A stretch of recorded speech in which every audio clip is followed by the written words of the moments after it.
होनी है, ये शेरवानी है, ये है, तो वो उस वक्त कैसी एक फीलिंग थी?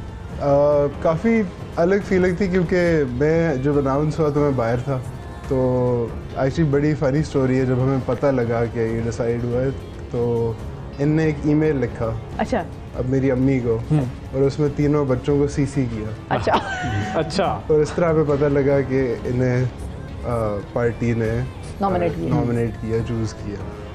तो आई वाज इन अमेरिका, काफ़ी दूर था, तो मैंने कहा कि this is a very prestigious thing, बड़ा फ़ख्र हम सबको हुआ कि उन्हें नॉमिनेट किया। तो I flew in, I was there for 3 days, oath taking attend की। तो हम जैसे गए, ओथ टेकिंग में इनके साथ था करोला में, और ये बहुत इस तरह सिंपल आदमी हाँ, है। वो तो मशहूर है अब्बासी साहब के बारे में, और बिल्कुल। वापसी पे जिस रोड पे हम जा रहे थे वो पूरी रोड हमारे लिए ब्लॉक थी, तो it was a sort of a shock उस तरह के the way we'd been brought up हाँ, ठीक है, is completely different. You would never from, want that. Never like that. But again, we adjusted to that life. I wasn't here for half that time of his tenure. But एक तरह से बंदा उस तरह suffocated feel करता है for a person who's so outgoing and easy in his travel and all of that. But at the same time, बड़ी picture ये होती है कि आप मुल्क के लिए क्या कर सकते हैं। It's an honour and what you can deliver as well. मतलब आपने कभी किसी को ऐसे नहीं कहा तो मुझे जानते नहीं हो मैं कौन हूँ? नहीं ऐसा नहीं कहा? नहीं उस वक्त जहाँ भी जाते थे साथ एक दो आदमी होते थे, फिर तो कहने की जरूरत नहीं है, वो खुद ही पता लग जाता था। वीआईपी मूवमेंट चल रही है। नहीं वो रिक्वायरमेंट है ये सिक्योरिटी की। अच्छा, वो कौन से, ये बल्कि बताइएगा क्योंकि अब हमने वो डिस्कशन खोली है, तो ये कौन से ऐसे मोमेंट्स या ऐसे प्रोटोकॉल्स हैं पीएम ऑफिस के कि जिससे आप जाती तौर पर तंग हो रहे होते हैं, अनॉयड होते हैं कि मतलब this is not needed? Security से तंग होते हैं, पूरी फैमिली वो कहीं नहीं जा सकते, साथ एक दो लोग जरूर होते हैं, और एक उन्होंने एक सिस्टम बनाया हुआ है क्योंकि एक थ्रेट होती है, तो तंग इसी से पड़ते हैं क्योंकि आपका जो चीफ सिक्योरिटी ऑफिसर होता है वो भी उसी गाड़ी में बैठता है जब आप बाहर जाते हैं, हर वक्त आपके साथ होता है। अच्छा। और वो अगर कह दे आप नहीं जा सकते, फिर आप नहीं जा सकते। नहीं तो अगर एक शौहर और बीवी ने लड़ना है जी, मिसाल के तौर पे कोई खड़ा हो रहा है कोई फैमिली में, तो वो जो चीफ ऑपरेटिंग ऑफिसर है वो तो मतलब वो जो है सिक्योरिटी ऑफिसर को बचाएगा ना। वो आपके साथ का एक बंदा मौजूद नहीं, लेकिन if you have to talk to her या कोई भी है वजीर आजम, उसने बेगम से बात करनी है और कोई है कोई ऐसा सिलसिला चल पड़ा है कि तुम समझ नहीं आती, मैं क्या कह रहा हूँ तुम मेरी बात नहीं सब, तो ये सारी बातें भी उसके सामने मामूल की बातें हैं। तो कहेगा सर आपका भी वही हाल है, आपकी भी वही कंडीशन है जो मेरी कंडीशन है, ये कहेगा। अच्छा, लेकिन जैसे आपने कहा कि इन्होंने ईमेल लिखी जी कि मैं मेरे साथ अब ये वजीर आजम बनने वाला मामला हो रहा है, व्हाट्सएप से ये बिल्कुल दूर है। तब ये व्हाट्सएप पे नहीं थे, अभी भी नहीं है। क्यों, इसका राज क्या है?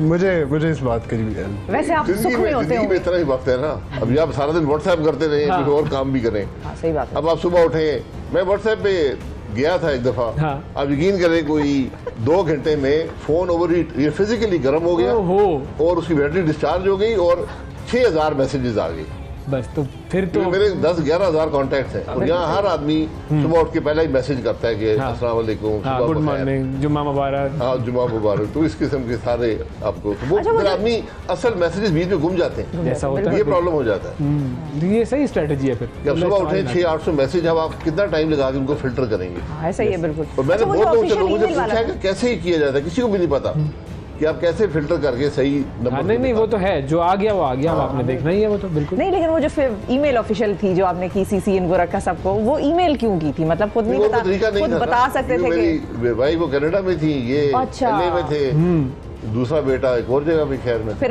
रिप्लाईज क्या आए, ये भी मजेदार चीज है, रिस्पॉन्सेज क्या क्या थे? कोई ऐसा खास नहीं, कोई इज्जत नहीं बड़ी। नहीं वो बड़ा ऑनर होता है, लेकिन कोई ऐसी खुशी की लहर नहीं। क्यों, जिम्मेदारियों का एहसास, वो डर था कि मतलब वो एक फियर ऑफ अननोन जो होता है कि आप मुझसे इसका भी सवाल पूछेंगे, इसका भी जिम्मेदारी मुझ पे डाल देंगे, आपने किया ऐसा? कितना अरसा हो गया सियासत में, अब ये आदमी ये चीज निभा ही लेता है, कर ही लेते हैं। सही। अच्छा, अब एज अ फादर एंड सन आप दोनों की रिलेशनशिप जो है वो किस तरह की है? मतलब how, what kind of father is he? थोड़ा सा डांटना गुस्सा इनके अंदर है? नहीं बिल्कुल भी नहीं। या फ्रेंडली मुकम्मल तौर पर? कैसे? बहुत उस तरह ईजी हैं, बहुत लेड बैक हैं, और इनके ना कहने से बंदा बस सीख जाता है। इनने कभी कुछ इम्पोज नहीं किया हम पे कि ये इस तरह करना है, ये उस तरह करना है। But the way he carries himself उस तरह फिर बंदा सीख जाता है उस तो वो तरह। मोस्ट रिपीटेड लेसन इनकी तरफ से क्या आता है? वो होता है ना हमेशा एक बाप या माँ का कुछ ना कुछ होता है कि देखो ये काम ना करना, देखो इससे बचना, या वो क्या होता है रिपीटेड लेसन? इनका है कि फजूल खर्ची ना करो। अच्छा, अच्छा। फिर क्या फायदा इतनी दौलत होने का जब बंदा फजूल खर्ची ना करे। मुझे भी कोई दे दे वो दोनों। सर इसका काउंटर बनता है वैसे, ये मैं बता दूं आपको। नहीं कोई ऐसी दौलत नहीं, यकीन करें मैं तो हमेशा जो कमाया है वो टैक्स भी पे किया है और बड़ा विजिबल हाँ, है, कोई ऐसे, ढकी ऐसे, छुपी हाँ, दौलत नहीं है। बिल्कुल। तो हम जिंदगी एक उसमें गुजारनी चाहिए, एक लिमिट्स के अंदर गुजारनी चाहिए, गुजारते हैं। और यही इनका नसीहत वैसे है। इनका है कि 2 साल अब जब से शादी हुई थी थोड़ी शर्म आ गई, पहले तो जेब में हाथ डाला होता था। अच्छा, फुल शाह खर्चियाँ। नहीं बस जो कुछ मिल जाए। नहीं ये भी ज्यादा पैसे जाया नहीं करते। अभी बस जूते उन्होंने मेरे पहने हुए हैं। अच्छा। हाँ अच्छा, ये सबसे प्रॉब्लम ये है कि कि ये आपकी चीजें- कपड़े सब इंटरचेंजेबल है। वेरी गुड, बिल्कुल। तो फायदा है। हाइट और वो सब बराबर है एक तो जैसे। आप कपड़े ढूंढते रहते हैं, मिलता कुछ नहीं है। अच्छा, इनकी तरफ से ज्यादा आप पर मोहब्बत शायद या आपको ज्यादा समझाना शायद इस वजह से ना हो क्योंकि आप वो जो कहते हैं कि आखिरी हैं, छोटे सबसे छोटे हैं I सबसे। think सबके साथ ये सबके साथ ऐसे जी ही? जी ज्यादा उस तरह अम्मी ज्यादा डैडी है जोर वाली। अच्छा अच्छा। किस बात पे सबसे ज्यादा डांट पड़ी है आपको? मुझे झूठ बोलने पे। अच्छा। हाँ झूठ बोलने पे नो टॉलरेंस ऑन झूठ। तो बचपन में जब ए लेवल्स ओ लेवल्स के टाइम पे काफ़ी मैं उस तरह प्रॉब्लम चाइल्ड था। मेरे बाकी बड़े भाई जो हैं वो सारे पढ़ने वाले हो गए, या- तो वो आप सीधे मतलब- साधे लोग हैं। ये फायदा उठाते सही थे आ रहे हैं छोटा- सियासत में छोटा फिर होने ये। का? जी ये फायदा उठाते थे छोटा होने का? हाँ ये भी है, अभी वो जो नाजायज फायदा होता है ना अभी भी कि- है, तरह तरह के इस तरह के मैसेज भेजते रहते हैं। अच्छा, वो कैसे इमोशनल मैसेजेस? क्या लिखा था चंद दिन पहले इन्होंने लिखा था कि इमोशनल ब्लैकमेल जो होती है ना, आप बताएं क्या लिखा था हाउ आपको वुड यू याद हो? Feel if your youngest kid was didn't have this, इस किस्म की बातें। बताएं। अभी क्या लिखा 2 दिन पहले, मुझे भूल गया। आई थिंक कोई इनसे अगर वापस जा रहा हूँ तो कोई फ्लाइट निकलवाने की कोशिश कर रहा था। अच्छा। अच्छा, तो हाउ वुड यू फील के मतलब कि डायरेक्ट फ्लाइट मिल जाए या अपग्रेड करवा दें इस तरह कुछ। तो अब जो मतलब इधर के टिकट आप पैसे आप दे दें, मतलब ये था। अच्छा, सही।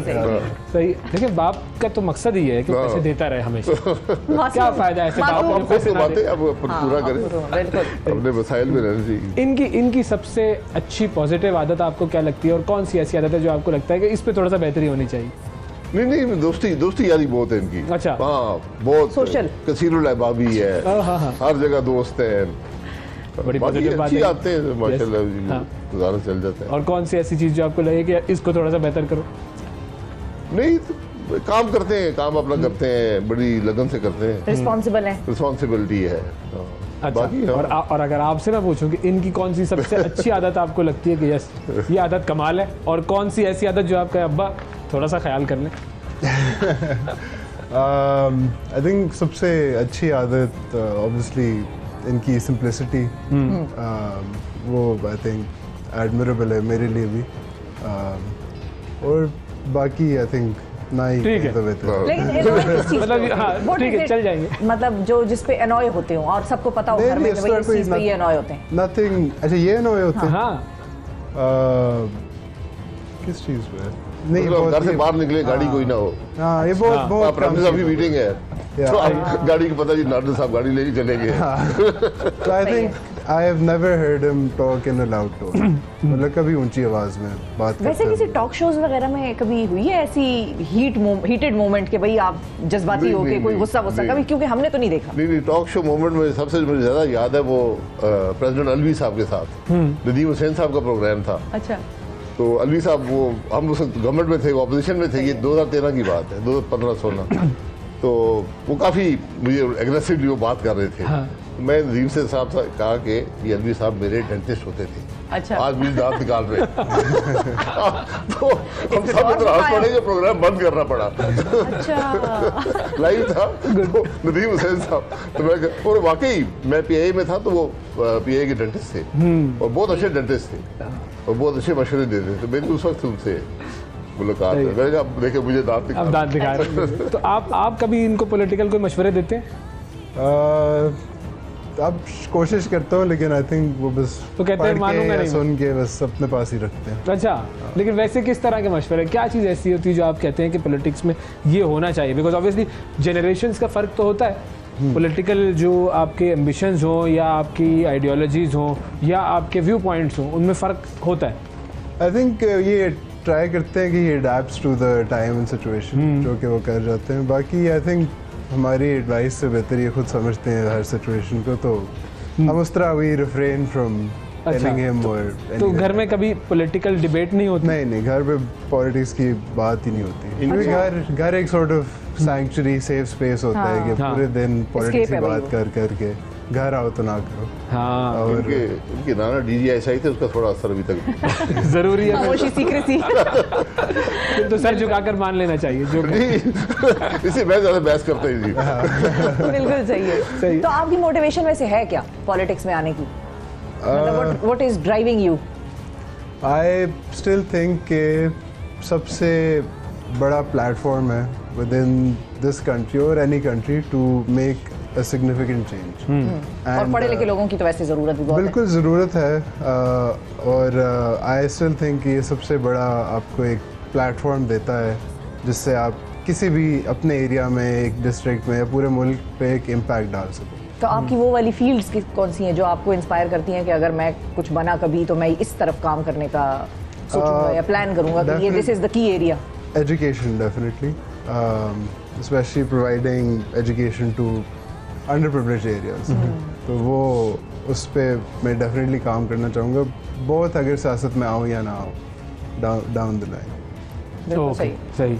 अच्छा, अब जब हम बात करते हैं कि किसी भी मुल्क के अंदर जैसे अभी आपने बड़ा एक कंट्रोवर्सी बन गई थी, आपका इस्तीफ़ा दिया आपने या नहीं दिया, फिर उसके बाद उसके बयानात साबित आने लगे, वो जो मरूसी सियासत की आपने बात की शुरू में, तो वो लोग ये नहीं कहेंगे कि जी अब देखें आप आ रहे हैं, ये तो वही मरूसी सियासत हो रही है, आप कभी उसके ख़िलाफ़ होते हैं, कभी जो है वो उसी को इनकरेज कर रहे होते हैं। ये एक बड़ा डिलेमा है हमारे मुल्क का, लेकिन हमारे मुल्क का सिस्टम यही है कि इसी तरह चल रहा है। बात है, इसलिए इनको अपनी जगह बनानी पड़ेगी। और मरूसी सियासत जो है वो एक दफ़ा आपको मौका दे देती है कि आप कुछ बन जाएं, शायद 2 दफ़ा दे दे, उसके बाद फिर आपकी अपनी मेहनत होती है। सही है, बिल्कुल अपनी स्ट्रगल है। जी, अपनी स्ट्रगल। मेरे वाले साहब के नाम पे अभी भी मुझे वोट मिलता है। हाँ, लेकिन अगर मैं काम नहीं करूंगा फिर वो वोट भी खत्म हो जाएगा, बिल्कुल ठीक सही। है। और 35 साल के बाद भी। तो इसलिए मरूसी सियासत की यकीनन एक उसके असरात होते हैं, लेकिन मुकम्मल तौर पर सियासत उस पर नहीं चल सकती। तो अब इस वक्त पार्टी में आपका जो रोल है वो कितना लिमिटेड हो गया है? देखिए, मेरा हमेशा से, मैंने 31 साल मेरे पास कोई पार्टी का ओहदा नहीं था। 2019 में जब हम अपोजिशन में थे, शहबाज साहब गिरफ्तार हो गए, तो मुझे जमात ने कहा जी आप ये ओहदा ले लें ताकि आप काम कर सकें। ठीक है। तो मैंने वो किया, और मैंने उस वक्त भी कहा था कि जब भी कोई जनरेशनल चेंज आया जमात में तो फिर मैं इस ओहदे पे नहीं रह सकूँगा, सही। क्योंकि वो मुनासिब नहीं है। तो जब ये मरीम साहिबा की अनाउंसमेंट हुई तो मैंने उसी दिन इस्तीफ़ा दे दिया। मैंने तो